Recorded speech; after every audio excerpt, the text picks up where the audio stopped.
One of the ways that I'm able to get there, though, is by starting every day curious about what I could learn. And on the artificial intelligence, I'm taking a deep dive in every article that I can read, magazines that are focusing on it. The blessing of the good Lord and the people of South Carolina, my bosses, have allowed me to have a chairmanship where I call in Jensen from NVIDIA and talk one-on-one with the CEO of NVIDIA. And I call in someone who has the exact opposite view that he has. And I sit there and listen to and talk with them back and forth for an hour or so. My goal isn't just to think through my next election cycle. My goal is to think through serious issues that could create headwinds for the greatest nation on the planet. I have committed myself to being a lifelong learner. Walker and Dunlop brings you insights for life. Unique perspectives from impactful leaders.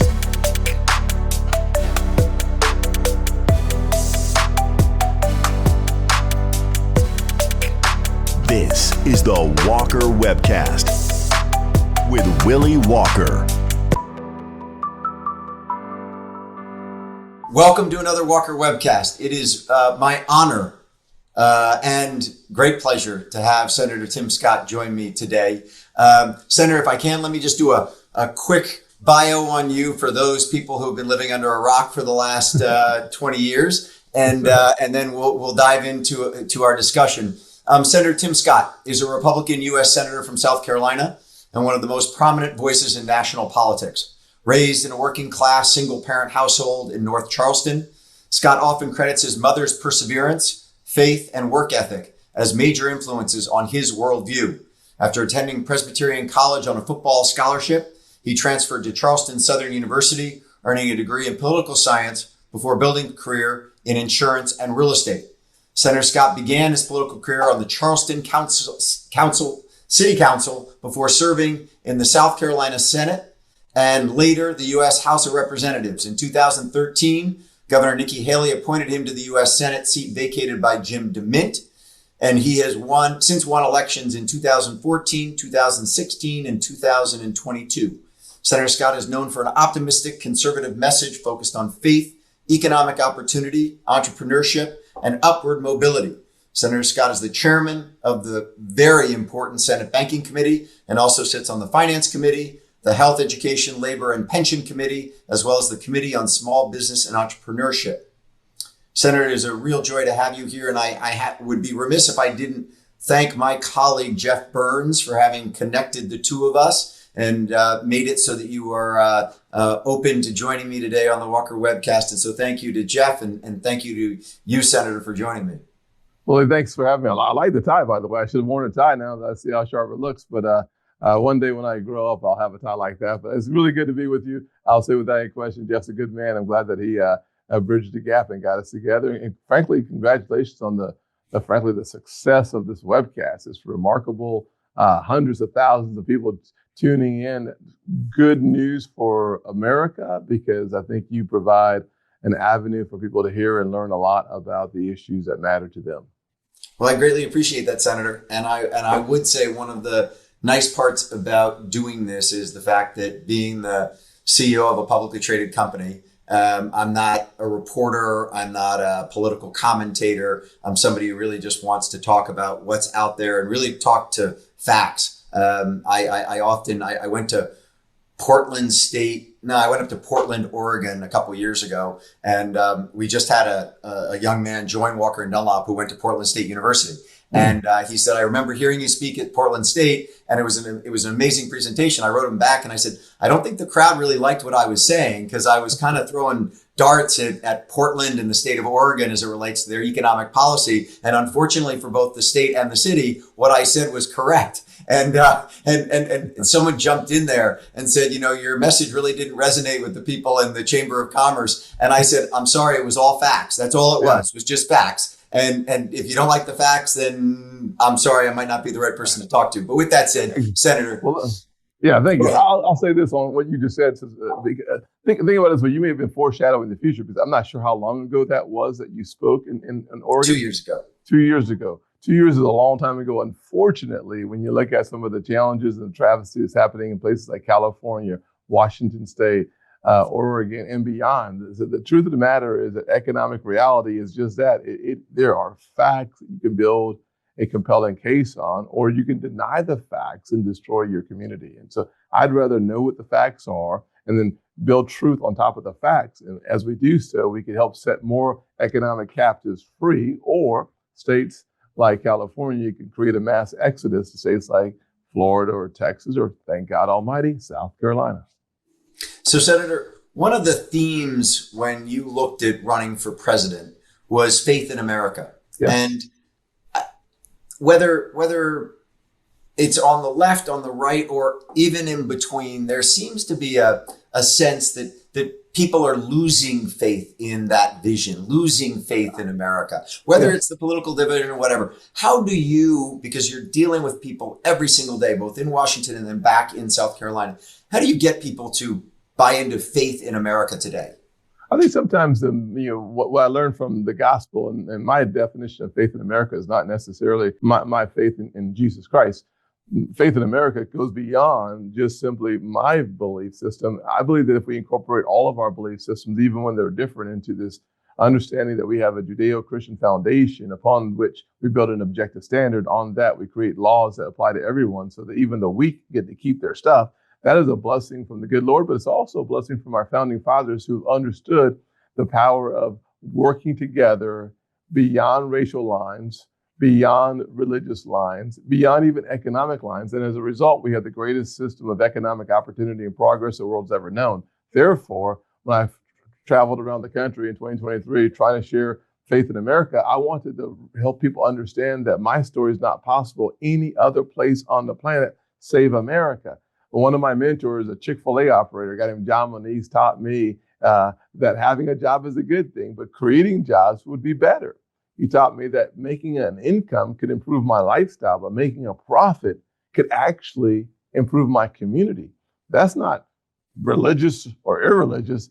Those are just the facts. And so if you love the law of the harvest, and I do, one of the things you learn is if you plant apples seeds, you get apples. You plant orange seeds, you get oranges. You plant watermelon seeds, you're not going to get oranges. You could get watermelon. And so what we need to understand is that in this nation, we are afforded the opportunity to be a blessing to others because others blessed us first. And so faith in America is this understanding that people who look like you and those who don't, people who agree with you and those who don't, can actually sharpen the sword and make it better for everyone. As long as we have civility, fairness as a goal, and a place to discuss, to debate, and to vehemently disagree on the next generation's challenges. Why not have that public forum where we actually debate some really important issues? But in order to do so, I've got to respect people who disagree with me. And Faith in America suggests it's okay for us to disagree. We can learn to disagree without being disagreeable. I love the country. And Senator, I mean, look, I know a bunch of your colleagues in the U.S. Senate, and everyone that I call a friend is an incredibly engaged, caring person.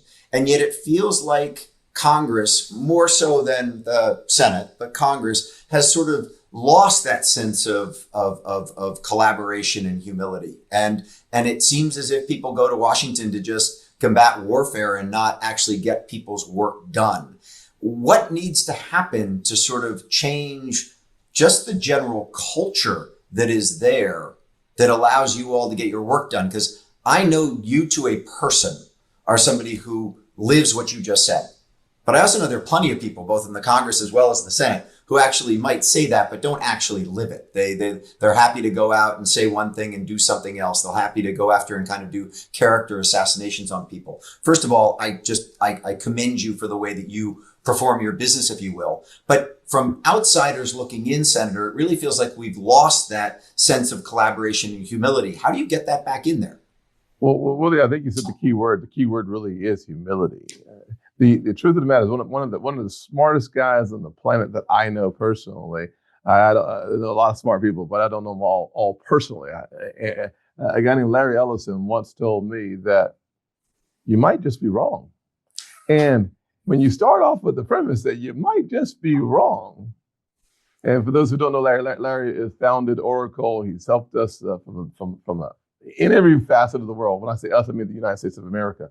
The truth of the matter is that one thought from a guy who is brilliant without any question, if in order to be engaging and helpful and constructive, if you start with the premise, you might just be wrong, that in and of itself is the beginning of humility, especially in the public forum where you're actually, the benefits come to you when you don't listen, when you just spew venom on the other side.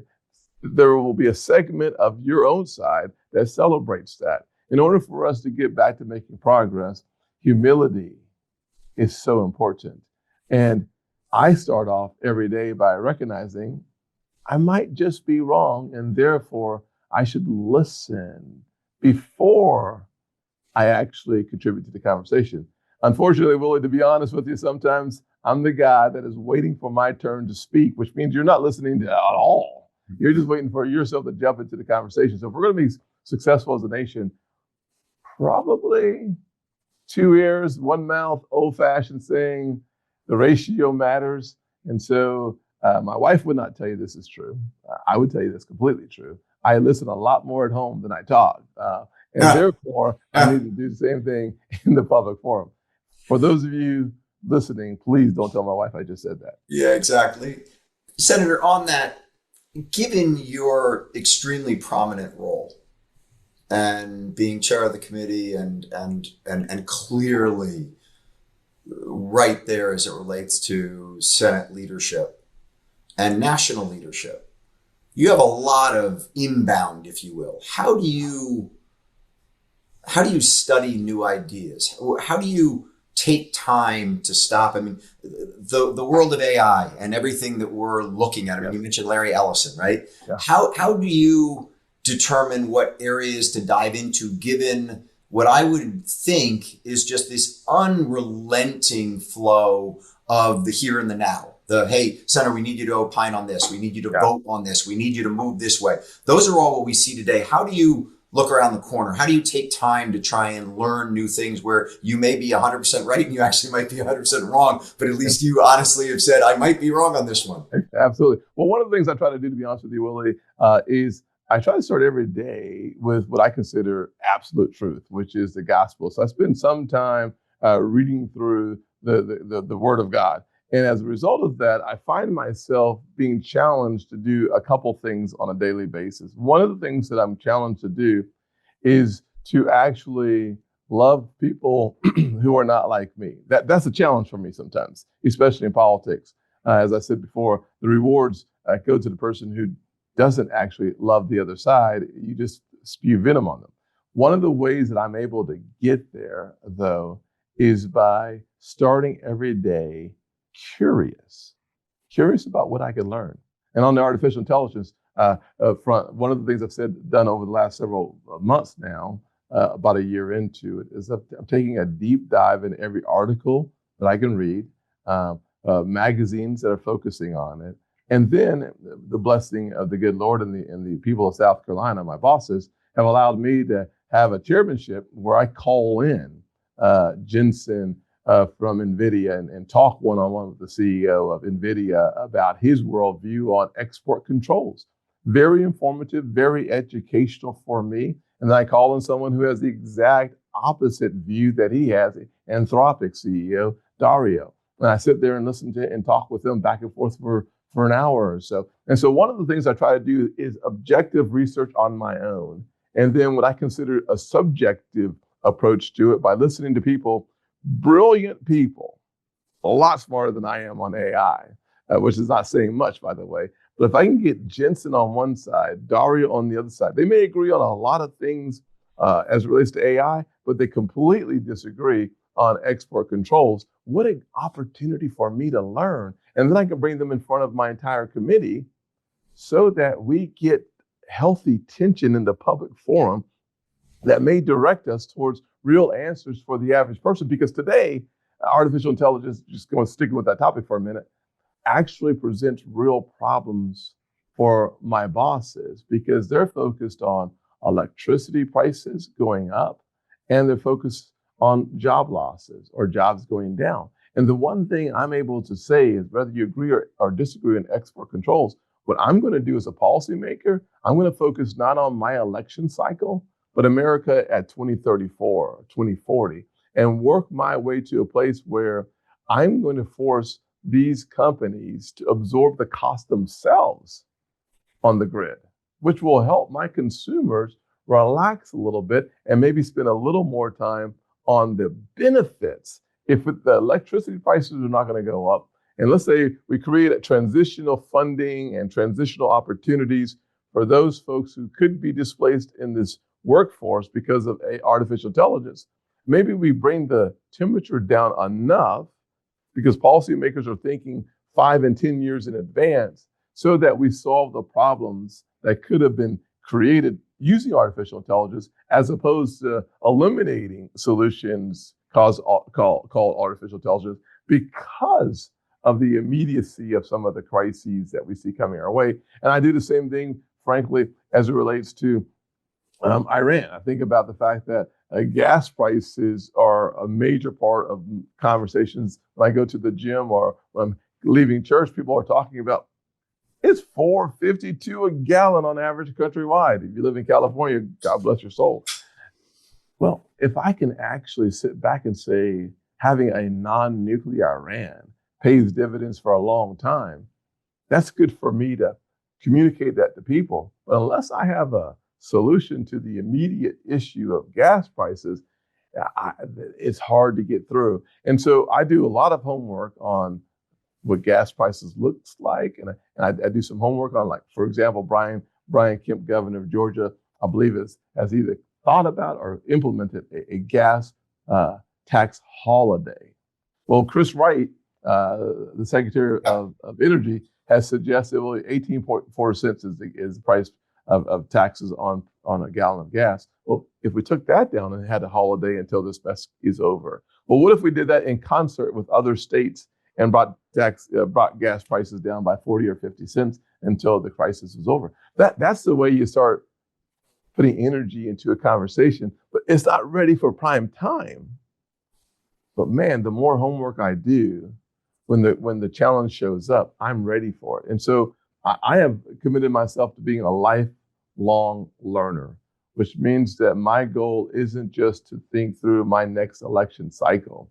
My goal is to think through serious issues that could create headwinds for the greatest nation on the planet in 10-year increments. And so every year I update it. I got a 10-year increment, I got a 5-year increment, I got a 3-year increment, I got a 1-year increment, and I got daily objectives. Why? Because as an entrepreneur, and I was running my all-state franchises, I had no choice but I had to have a plan. Proverbs 29:18 says, without a vision or plan, people perish or they get lost along the way. So on the AI issue, real quick, and then I want to jump to another different issues, Senator. I'm certain in the last 4 weeks, I've spoken at Chapman University, Arizona State University, MIT, and Georgetown. Wow. And in each one of those talks, the moment we go to Q&A, the first question I get is, what do I need to be doing or learning about AI to be hireable by Walker & Dunlop? And whether it's a specific curriculum or outside of it, whatever else, all these kids are saying to me like AI, AI, AI. I'm certain that when you are both in your office in Washington as well as down in South Carolina, there is both a lot of opportunity when you sit around and talk to someone like Jensen or someone like Larry Ellison. Man, this is going to change the world and it's going to change the economy, and look at the amount of money that's being invested into our country to grow this capability. And at the same time, I'm certain you travel around and meet with a lot of graduates of the University of South Carolina and others who say, wow, am I going to have a job? What's this going to mean to my business, et cetera, et cetera? As you think about just the balance of regulation to make sure this thing doesn't do something that none of us want it to do versus sort of free market to harness it and to take the highest advantage of it we possibly can. How do you balance those two things, sort of like a clutch and a brake, or a brake and an accelerator in a car. Where are you as it relates to, we got to make sure we get this right from a regulatory standpoint, or let's just let this thing run, and if we need to react to where it's going, we will then put regulation in place? Yeah, I think for us to be the economic superpower of the world, we have to get AI right. To get AI right means that the first regulatory questions we should wrestle with is not what is it and what will it do. I would personally, and this is where I've started, is wrestling with the question, who's our competition and what would they do with it? And so for me, China is our primary competitor because unfortunately or fortunately, however you look at it, Europe has become such a utility that it has really regulated itself out of the next big thing, in my opinion. Now, I hope my European friends are listening to me, and that when they hear this, they're going to say, he's dead wrong, and then prove me wrong. But at this point, what we're learning is that too often our friends on the other side of the pond have not been as engaged with entrepreneurship and taken the calculated risk that the real big player on the planet besides us on AI would be China. And so the regulatory environment that is foremost on my mind, particularly as the chairman of the banking committee, is setting rules of the road on what they can have and what they can't have, which is consistent with what the White House is doing as well. And so the regulatory environment that you'll first see come into clarity on the horizon will be how we treat China on export controls as relates to chips. Big issue. The second issue is, in my opinion, the issue of job disruption. One of the things I hear from young college graduates is that they are scared to death as it relates to the actual impact, or frankly, as they would say it, the elimination of what they just spent 4 years and $150,000 to $200,000 getting, which is a college degree and fill in the blank. And for me, the answer is to make sure that we calm people down. I was sitting with the CEO of one of the largest, and I think the largest retail company probably in the world, but certainly in America. And one of the things that he posited was that over the next 10 years, the number of jobs he will need around thousands of locations won't be less, but each person will be more productive and contribute more to the economy, not actually have fewer jobs. So that was actually a positive comment. And so if I were talking to a 23-year-old, I'd tell them a couple of things. Number one, let's make sure we win the competition so that you have more jobs in America than you do in China or anyplace else. We can all shake our heads at that one. Number two, I would tell him or her, my daughter just graduated from college recently, and another daughter going to Clemson, although I'm a Gamecock fan, so just pray for me, please. Going to Clemson here in August. One of the things I can tell you is simply this, that I want her to be more entrepreneurial in her studies. Because the one thing that will become in clearer focus is the role that entrepreneurs will play in the future of America. And then number three, I would tell her that critical thinking skills in a liberal arts environment is actually going to be very helpful so that you maximize what you can do with AI, no matter what it is. If you have critical thinking skills, you're intellectually curious, AI will help you create more jobs, in my opinion, long term, than it will destroy. And so I'm optimistic about where we can go. The next 3 to 5 years will be important for us, A, to beat China, and B, to make sure that recent college graduates are actually optimistic and not pessimistic about the job market, though there will be some volatility in that market. Nothing we can't handle if we prepare for the future. And Stephen Covey got it right, by the way, in 7 Habits of Highly Effective People. Begin with the end in mind and work your way back. 2 quick data points on that, Senator. One, your point about Europe and the lack of growth. UK GDP per capita hasn't grown since 2007. Wow. And Germany GDP per capita hasn't grown since 2014. So just to underscore your points as it relates to they're caught in regulatory sort of Hades. Those 2 points, it's unbelievable because our GDP per capita continues to grow at an incredible pace. The one other one, which I do think is kind of an interesting, I get as I said to you, I travel a lot and I get faced with this question all the time. And I was back at Harvard Business School a week before last for a board meeting there, and they put up that in 2020, 16% of the graduating HBS class went off to start up their own firm. In 2026, right now, the estimation is somewhere closer to 35%. Oh my goodness. And so twofold. What you're seeing right now is we're in sort of this, we're in this transition phase right now where you're not seeing the product of AI create a whole lot of new jobs. Yes. And so right now it's just the fear factor of the jobs going away, that you're not coming out and going to work for Goldman Sachs or McKinsey out of Harvard Business School. And yet at the same time, there are all these young men and women who are taking the technology and saying, I don't need Salesforce to be able to start up my company. I don't need this to start up my company. I can go do it on my own. So I just think that's a really important one. We're in kind of this transition phase of our economy. Well, and Willie, I'll say this to your point, Willie. My nephew, I raised him as if he were my own son for a number of years, is smarter, better looking, and obviously a lot younger than I am. But all three are, I'm sure, obvious if you saw him.